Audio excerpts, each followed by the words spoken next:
Our bodies are storytellers.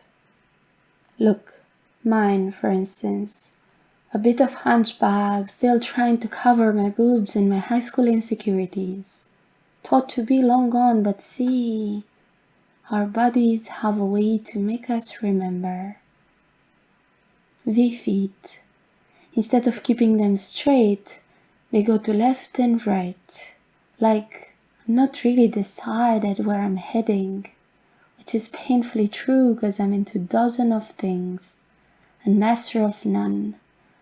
My hands are shaking. Usually they start shaking more right before I do something that could potentially turn into a mistake. Our bodies are storytellers who get tired at some point of not being listened to, so they start punching us in the lower back to catch our attention. We don't listen. So they start yelling in the stomach, in the shoulder, in the liver.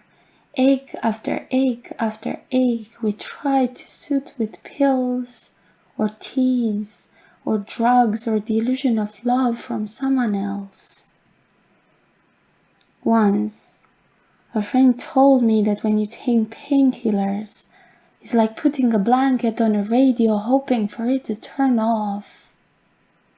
This, right here, is a radio, and no one taught us how to find the right frequency for healing, how to move in a way that feels right, or how to decode feelings. Do I have butterflies, or am I just scared? I was 16 when I cut myself. I did it with a compass, the one we use for inscribing perfect circles, and I started ruling out from my legs all the things I knew I wasn't.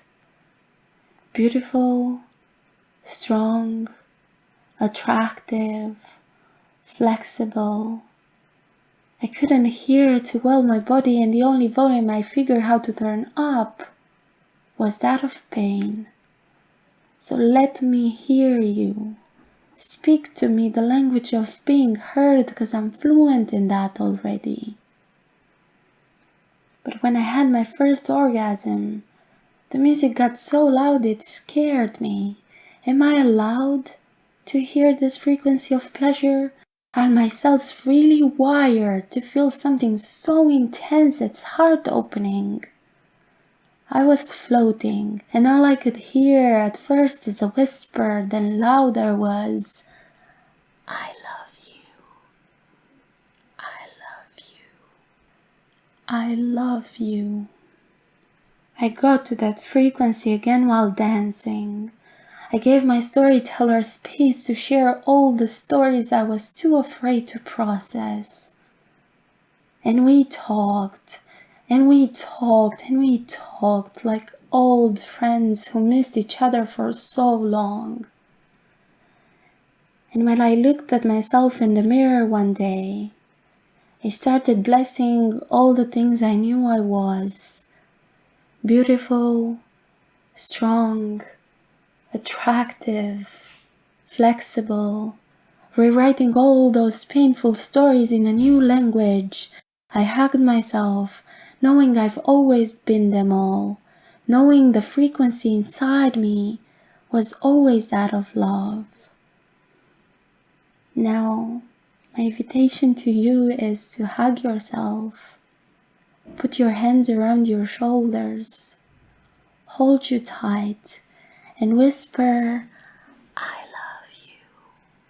It may feel weird, unnatural, awkward, like a new frequency, but keep holding until that whisper becomes home.